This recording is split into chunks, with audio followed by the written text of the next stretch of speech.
영국에서 감리교를 창시했던 요한 웨슬리 목사님이 깊은 명상과 함께 주님을 깊이 생각하며 기도하는 중에 환상 중에 천국문에 들어서게 되었다고 합니다. 천국에 들어가는 때 천국문을 지키고 있던 베드로 사도가 요한 웨슬리 목사님을 맞이했는데, 웨슬리 목사님이 천국에 들어가기 직전에 문간에 서서 베드로 사도에게 아주 중요한 질문을 했습니다. 그것은 나와 함께한 영광스러운 메도디스트 감리교 운동을 했던 친구들이 천국에 얼마나 들어왔는지 그것이 좀 궁금합니다. 여러분, 그 메도디스트라고 하는 이 감리교는 규칙 준수주의자들입니다. 엄격한 신앙을 지켜가는 자들을 감리교인이라고 그러는데, 요즘 감리교인들은 그렇지 않은 것 같아요. 아주 그냥 자유로운 것 같아요. 근데 처음에 영국에서 이 메도디스트 운동은 철저한 규칙을 지켜나가던 사람들이었습니다. 그것이 영국을 살렸습니다. 베드로 사도가 한 명분을 한참 뒤적이고 하는 말이, 메도디스트 운동을 하던 사람이 천국에 하나도 없다. 웨슬리 목사님이 깜짝 놀랐습니다. 철저하게 신앙을 지켜나갔던 사람들인데 천국에 하나도 없다니. 웨슬리 목사님이 그렇다면 나의 신앙이 잘못된 모양이군요. 그럼 한 가지만 더 물어보겠습니다. 영광스러운 깔뱅이 5대 교리를 강조하는 장로교인들은 몇 명이나 들어왔습니까? 웨슬리 목사님이 물었더니 베드로가 또 한참 살펴보더니 그 역시 장로교인도 없다. 여러분, 장로교의 5대 교리, 전적 타락, 무조건 선택, 제한 속죄, 불강력적 은혜, 성도의 견인, 이게 장로교의 5대 교리입니다. 이 시간 이거를 다 설명할 수는 없습니다. 그냥 제목만 들으시면 아시겠죠. 전적 타락, 우리 인간이 전적 타락했다. 하나님 무조건 선택하셨다. 그런데 제한적으로 예수 그리스도를 구주로 믿는 사람들만 속죄하고, 불강력적 은혜, 하나님의 성령의 강력한 역사로 우리가 죄인임을 고백하고 구원 얻는 것이고요. 성도의 견인, 이것은 굳건한, 참으로 참고 견디는 성도들이 시험을 당하지만 잘 참고 견디는 거예요. 웨슬리가 깜짝 놀랐습니다. 그렇다면 또 생각하다가 겸손히 생각을 하면서, 아무래도 우리 종교개혁운동은 대단히 실수를 범하고 있는 것 같군요. 한 가지만 더 묻겠습니다. 그러면 천주교인은 얼마나 천국에 들어왔습니까? 베드로 사도가 한참 뒤지더니 그 역시 없다. 놀란 웨슬리가 다시 묻습니다. 그렇다면 도대체 누가 천국에 들어오는 것입니까? 이때 베드로 사도가 뱅그레 웃으면서 웨슬리를 향하여 이렇게 말합니다. 예수 그리스도를 참으로 나의 구주로 영접한 사람, 그리고 성령 충만한 그리스도인들이 들어오는 곳이죠. 감리교인이나 장로교인이나 천주교인이냐가 문제가 아니죠. 누구든 예수 믿으면, 그리고 성령으로 충만하면 이 천국에 들어오는 것이요. 이 말을 듣고 요한 웨슬리가 깊이 깨달은 바가 있었다 말합니다. 오늘 성경 말씀 속에 대표적으로 성령 충만한 사람이 있습니다. 대표적으로 존경한 인물, 바로 스데반이오시다. 그는 짧은 시간 동안 복음을 전하고 그의 생애를 마쳤습니다마는 너무나도 아름답고 너무도 존경스러운, 그래서 너무나 부러운 신앙의 선배 스데반입니다. 성령 충만한 속성과 그의 상태가 어떤 것인가를 대표적으로 말씀해 주시는 분이 바로 스데반입니다. 여기 충만이라는 말씀이 나오는데, 충만이라는 말의 헬라어 원문은 플레레스라고 하는 이 말인데, 이 말은 곧 체험적 신앙을 말합니다. 그리고 합리적 이해를 말합니다. 그가 체험한 바를 합리적으로 이해하는 것입니다. 이성의 거부가 전혀 없습니다. 이성마저 구원을 받아서 잘 조화되는 것입니다. 이성적으로 합리적으로 이해가 됩니다. 이성적 비판의 충동을 생각하지 않습니다. 다 이해가 되니까요. 여러분, 성령 충만한 사람은요, 의심하지 않습니다. 아멘. 제가 늘 말씀드립니다. 하나님의 말씀 의심하지 말고 믿음으로 들으시기를 축원합니다. 그런가 하면 큰 감동이 있습니다. 모든 복잡한 문제를 다 넘어설 만큼 감동과 큰 감격이 있는 그 모습이 바로 충만이에요. 예배를 드릴 때마다 충만한 큰 감동이. 좀 더 나아가서 스데반은 그 그리스도의 능력에 사로잡혀 있는 거예요. 성령의 충만한 능력, 완전히 사로잡혀서 자기를 이기고 죽음을 이기고 원수도 이기고 세상도 이기고 나약함도 이기고 슬픔과 탄식도 이기는 겁니다. 그리고 성령 충만한 사람의 극치는 그리스도의 사랑으로 충만해서 모든 사람을 사랑하게 되는 것입니다. 사랑으로 충만해지는 거예요. 모든 것이 사랑으로 느껴지고 모든 사람을 사랑하게 되는 거예요. 그게 바로 충만함입니다. 이 모습이 성령 충만이며 대표적인 그리스도인의 모습입니다. 우리는 성령의 은혜로 믿음을 얻어 구원에 이른 하나님의 자녀들이옵시다. 성령의 은사로 능력을 얻어 우리는 나와 세상을 이겨가고 있습니다. 이런 충만함, 오늘 우리는 이 모습을 깊이 생각해 봐야 합니다. 오늘 우리는 스데반이 이 순교의 장면에서 충만함의 뜻이 무엇인가를 만족하게 읽어낼 수 있습니다. 먼저는 이렇습니다. 오늘 성경에 보면 사람들이 스데반을 향해서 54절에 보면 이를 갈았다 그렇게 기록하고 있습니다. 이를 갈며 성 밖으로 내치고 돌로 쳐 죽였습니다. 사랑하는 성도 여러분, 아주 간단하게 생각해 보십시다. 왜 초대교회의 총지휘관은 베드로가 아니고 스데반일까요? 왜 사도가 아니고 집사 스데반이 먼저 순교했느냐 이 말이에요. 사도들 다 어디 가고, 요즘 말로 말하는 목사들 다 어디 가고, 집사 권사 장로가 먼저 순교를 하느냐 그 말이에요. 그것은 바로 이 사람이 특별했기 때문에. 이 사람은 지성인이요 헬라파 유대인이옵시다.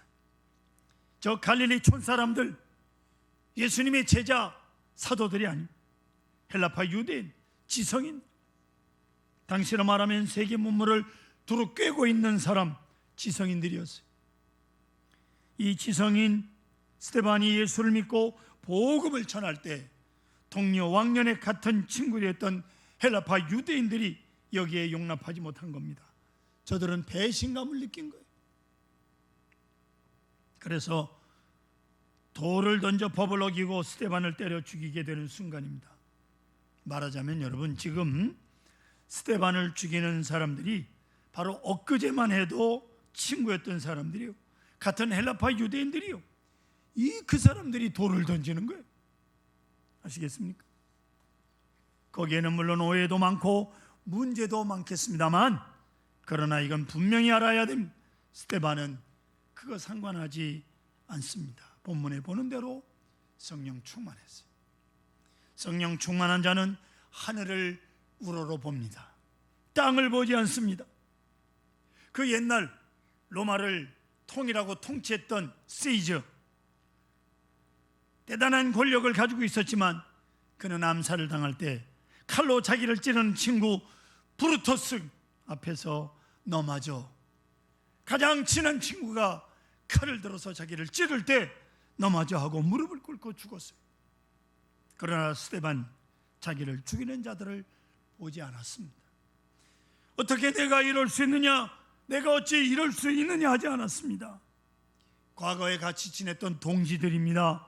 그 동지들을 향해서 어떻게 그럴 수 있느냐, 내가 나에게 어떻게 돌을 던질 수 있냐, 이런 생각하지 않았다고 말이에요. 아무도 쳐다보지 않았어요. 사람 보지 않았어요. 그리고 하늘을 우러러 보았습니다. 할렐루야. 여러분, 하늘을 우러러 보십시오. 앞이 막히고 뒤가 막히고 옆도 막히면 이제는 위를 바라봐야 합니다. 성도 여러분, 한순간이라도 언제든지 어디서든지 어떤 사건, 어떤 상황이 있었든지 먼저 위를 보시기를 축원합니다. 위를 보는 것, 그것이 충만한 자의 기본 자세올시다. 화면 보십시오. 골로새서 3장 1절에 보시면 이렇게 되어 있어요. 그러므로 너희가 그리스도와 함께 다시 살리심을 받았으면 위의 것을 찾아라. 위의 것을 찾아라. 거기는 그리스도께서 하나님 우편에 앉아 계시느니라 말씀하고 있습니다. 위의 것을 생각하고 땅의 것은 생각하지 말라고 말씀하고 있습니다. 위의 것, 먼저 눈을 들어 위를 보고 하나님의 세계를 보고 하나님의 뜻을 생각하셔야 합니다. 그것이 성령 충만한 자의 모습이에요. 또한 55절 보십시오. 성경에 뭐라고 표현하고 있느냐? 주목하였다고 말씀하고 있습니다. 스데반이 하늘을 우러러 주목했다. 컨센트레이션, 집중해서 보았다. 그 외에 다른 생각은 안 했다는 거예요. 그 외에 아무것도 안 본다는 뜻입니다. 집중적으로 하늘만 쳐다보는 거예요. 그럴 때 하늘이 열리는 것을 보았고 그리스도를 뵙게 됩니다. 나를 위하여 십자가를 지신 그리스도를 뵙게 된 겁니다. 나를 기다리고 계신 그리스도를 배웠습니다. 주님께서 어서 올라오라고 하고 서서 기다리고 계신 그리스도를 배운 겁니다. 그리스도께서 스데반을 보고 계셨어요. 하늘을 우러러 볼 때, 집중해서 볼 때 주님을 만나게 되고 주님을 뵙게 되는, 그리고 주님께 내 생명을 바쳐버리는 겁니다. 내 영혼을 받으시옵소서. 내 미래를 바치고 내 운명을 맡겨버리는 것입니다. 사랑하는 성도 여러분, 뭐니 해도 걱정 중에 가장 큰 걱정은 죽을까 하는 걱정입니다. 그렇지 않습니까? 솔직히 감기만 걸려도, 어디 옆구리 한 군데가 이상하게 걸려도, 아파도 이거 뭔가 잘못돼서 이걸로 인해서 죽는 거 아닐까? 그런 생각 안 해보셨습니까? 어떤 분은요, 종합검진을 안 받아요. 그 왜 안 받느냐 그랬더니 무슨 큰 병이라도 발견되면 어떡하냐고. 아니 빨리 발견해서 치료해야지. 그 병을 키우고 앉았어요. 여러분, 우리 사람이 어차피 죽는 거예요. 그냥 안 죽으려고 발버둥 치지 마십시오. 예? 적어도 믿는 사람은 죽을까 하는 걱정은 하지 말아야 되잖아요. 그거 걱정할 필요가 없습니다. 아멘. 다 걱정하고 계시네. 이게 죽을까 하고. 예? 하나님께 맡기세요. 하나님이 주관하시는 거예요. 여러분, 걱정한다고 되는 일이 아닙니다. 그리고 저주와 심판에 대한 두려움이 없어야 됩니다. 스데반을 보십시오. 주님을 우러러봅니다. 자기를 기다리는 주님을 쳐다보면서 그에게 생명을 아예 위탁해버립니다. 죽음의 문제를 깨끗이 해결했습니다. 죄의 문제, 불안과 공포의 문제, 세상의 미련 다 접었어요. 깨끗이 접었어요. 그리고 주님께 토탈 커미트먼트 합니다. 전적으로 헌신합니다. 철저하게 모든 것을 헌신합니다. 여기서 스데반, 그 영혼이 자유하게 되는 거예요. 평안하게 되는 겁니다. 토탈 커미트먼트, 전적으로 헌신하는 거예요. 다 맡겨버리는 거예요. 그리고 다시 생각합니다. 이제 자기를 죽이는 사람들, 그 원수들을 용서합니다. 용서할 뿐만 아니라 원수를 위해 손을 성겨보면 기도합니다. 할렐루야. 성도 여러분, 정말 어렵지만 원수 사랑은 기본이, 특별히 성현들이나 예수님이나 사도 바울이나 사도 요한이나 할 수 있는 일이라고 우리는 생각하는데요, 우리 같은 보통 사람들이 어떻게 원수를 사랑할 수 있을까라고 말하는데요, 그렇지 않습니다. 힘들지만 해야 되는 일이. 공산주의자들은 말합니다. 그들에게는 용서나 사랑이 없습니다. 오로지 싸움만이, 투쟁만이 있을 뿐이라고 말합니다. 쟁취만이, 혁명만이 있습니다. 혹시 직장에서 노조 운동하시는 분 계시면 용서하고 들으십시오. 노조하는 사람들 다 공산주의에 머리띠에다 붉은 걸 투쟁, 그게 공산주의들이 하는 짓이요. 결국 모든 공산주의 나라들 하나같이 못 살고 하나같이 망했어요. 아니, 회사가 망하면 자기들은 안 망하나? 우리는 적어도 그리스도인들은 영적으로 생각해야 되는데, 영적으로 바로 저 복수심 때문에 망하는 거예요. 아시겠습니까? 그 미워하는 마음, 그 저주하는 마음, 그 싸우는 마음, 자신들의 존재를 위한 노력, 그러한 싸움이, 그러한 마음이 가득 차 있기 때문에 망하는 거예요. 같이 망하는 거예요. 농사도 안 되고요, 생각도 없습니다. 결국 경제, 정치, 문화 다 무너지고 말았습니다. 다 우리가 눈으로 보지 않습니까? 공산주의 다 무너지는 거. 사랑하는 성도 여러분, 우리는 그리스도인들입니다. 예수님의 모습을 닮아가는 존재들입니다. 할렐루야. 예수님의 성품을 닮아야죠. 원수를 사랑하고야 내가 살 수 있습니다. 내가 미워하는 동안 나라도 생명도 다 뺏기고 맙니다. 조금이라도 누구를 미워하는 그림자가 있거든 빨리 벗어나십시오. 거기에 매여 있어 헤어나지 못하면 안 됩니다. 원수를 사랑하라, 이것이 기본입니다. 기초인 것. 누구를 사랑하고야 내가 자유인이 되고 내가 사는 거예요.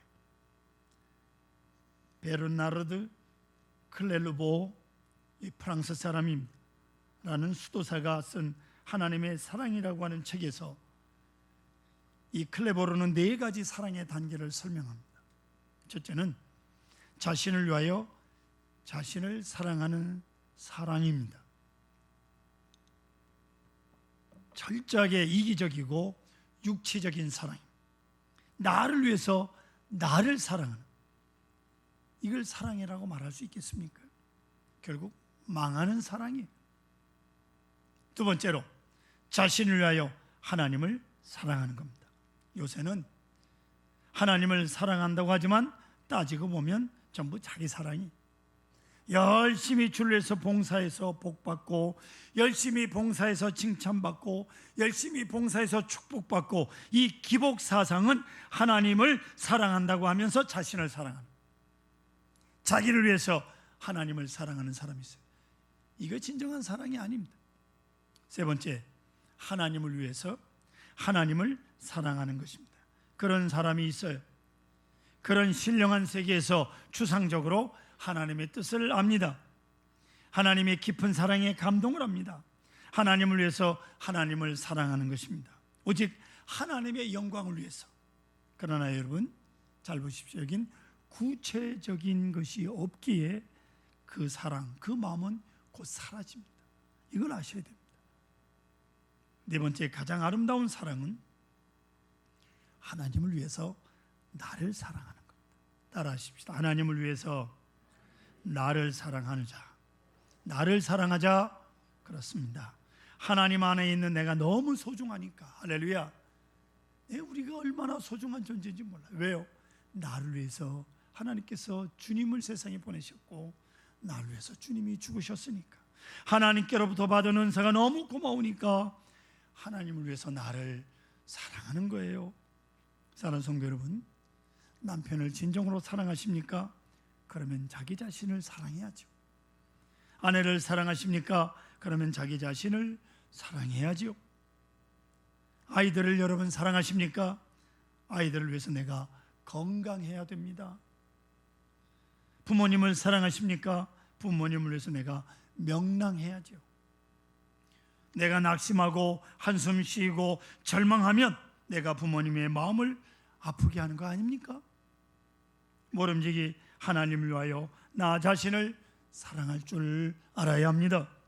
그런 구체성이 있어야 현실적으로 그 참 사랑을 지켜나가는 거예요. 예. 여러분 소중한 존재임을 잊지 마십시오. 그런데 생각해 봅니다. 오늘 스데반은 하나님을 위해서 자기를 사랑한 게 아니라 자기를 희생합니다. 참 사랑의 사람이 되는 순간이 또 하나 귀한 말씀이 있습니다. 오늘 성경에 보면 스데반이 천사의 얼굴을 했다. 사도행전 6장 15절 보십시오.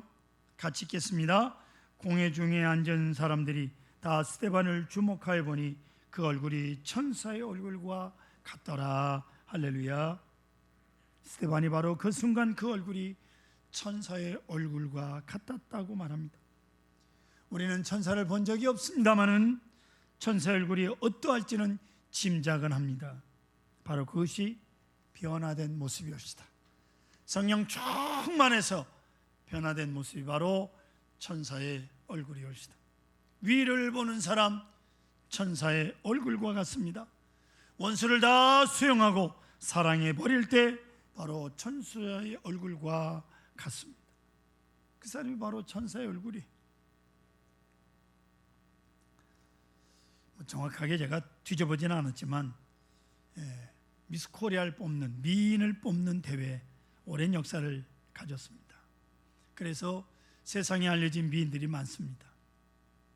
하다못해 미스 코리아뿐만 아니라 미스 춘향도 뽑고 미스 고추도 뽑고 청양에서는 별걸 다 뽑고 앉았더라고 보니까. 그 미인들이 일생을 보면요 그렇게 썩 행복하지는 않은 듯합니다. 여러분 어떻습니까? 그런데 아무튼 아무리 미인들이라도 한 50살이나 60살 넘어가 보면 다들 그 사람이 다 비슷해집니다. 예? 별 차이가 없어요. 안 그렇습니까? 그러나 제가 나이가 들면서 목회를 40년 가까이 하면서 깨닫는 것이 하나 있습니다. 그것은 바로 밝은 얼굴과 어두운 얼굴이라는 거예요. 예쁘고 안 예쁘고가 중요한 것이 아닙니다. 예뻐지겠다고 여러분 아무리 성형수술을 해봐도 참 이상하게도요 하나님이 만드신 얼굴은 그래도 조화성이 있어요. 조화성이. 이목구비가요 그래도 예뻐. 그런데 사람이 손을 대면 이상하게 변합니다. 나중에 보니까 배꼽이 위로 올라온다고 그러잖아. 예? 이상하게 변하는. 이걸 우리가 분명히 알아야 돼. 그냥 생긴 대로 사세요. 아멘. 예, 아멘. 이경성 목사님이 제일 좋아하시네. 예, 예뻐요 이경성 목사님. 아주 조목조목 따져보면 예쁘다. 예. 왜 웃어요? 진짜 예쁘대는데. 예. 결국은 밝은 얼굴이 필요한 거예요. 아시겠습니까? 밝은 얼굴, 그게 뭐냐? 마음에 원수가 없는 거예요.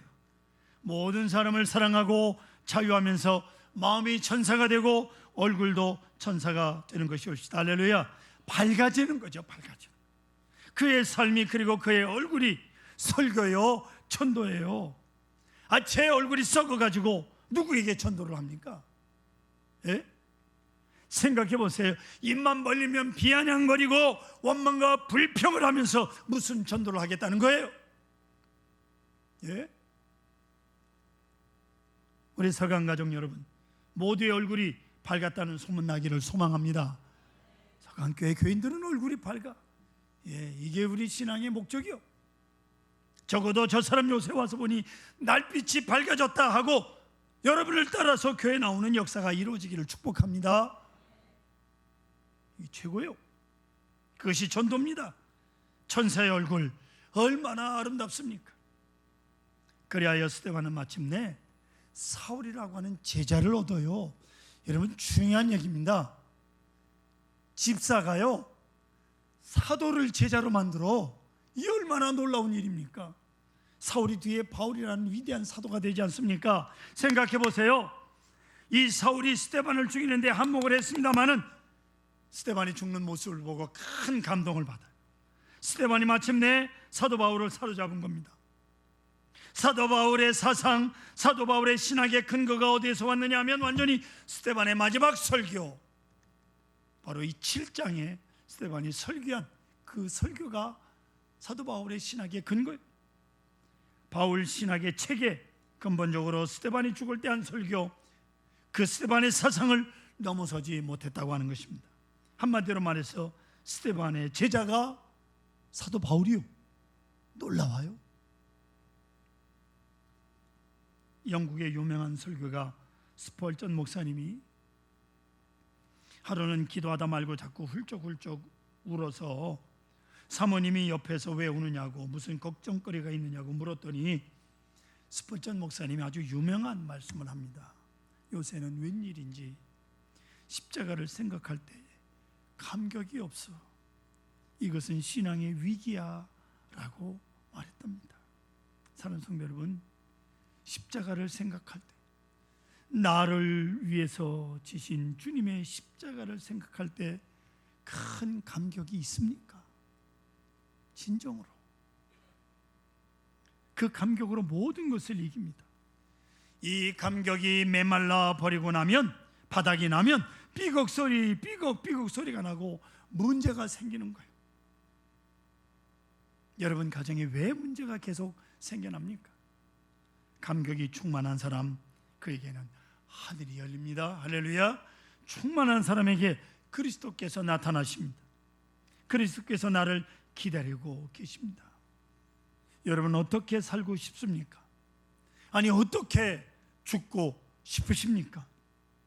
사람요, 잘 죽어야 되겠습니다. 예?